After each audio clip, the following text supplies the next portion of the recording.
I come back from konnichiwa.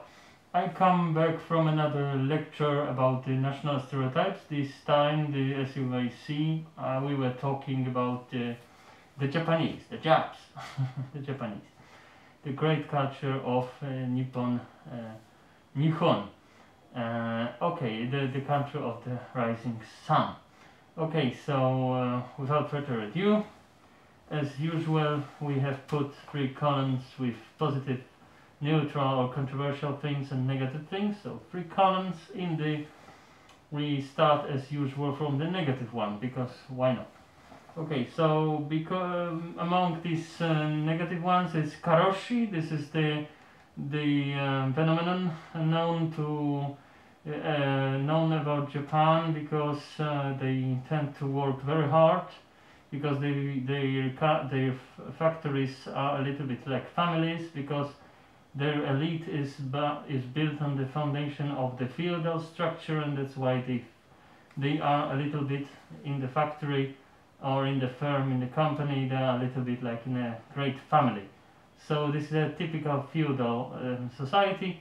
It has been transformed into the modern society without even changing the structure so much. So that's why the Japanese workers are usually, and co-workers usually give slightly more or much more strength and so on to all tasks and so on. Sometimes they work just too much, but the Japanese have the because we have also examples of karoshi in our Western culture.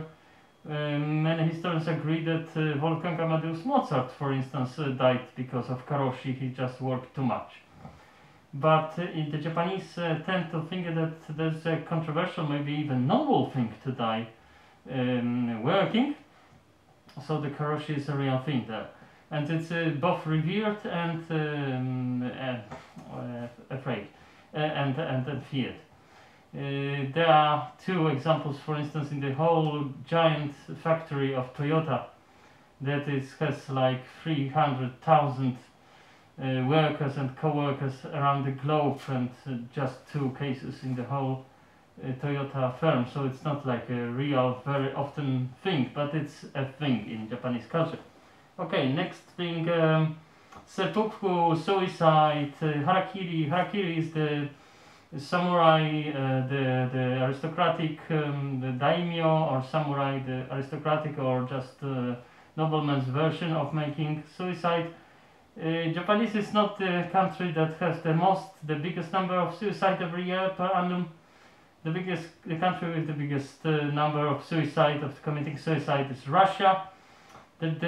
Although in Russia there is no reverence for no revering, no noble element in taking your own life as it's in Japanese life. Well, maybe it's not a noble thing anymore. It used to be so in the military life in the Empire of Japan. Now it's more like well, controversial.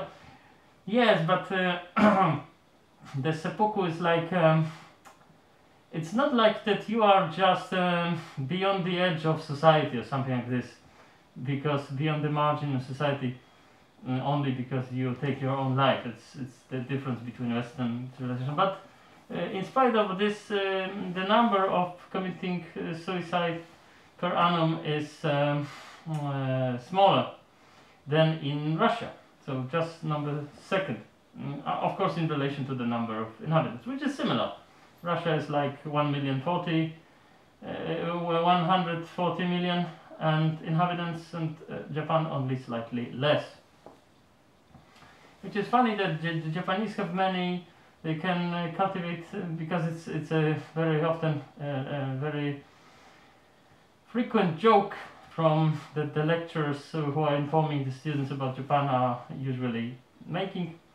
The joke is about that Japan is 126 inhabitants big, but there is 100 inhabitants who are believing in Shinto gods. But there are also 70 million of Buddhists and 20-something million of Christians of various types. So Church of England, Catholics, and so on. So this number is bigger than the number of the inhabitants in Japan, generally, put together. So of course, because there's an Asian syncretism, which means that you can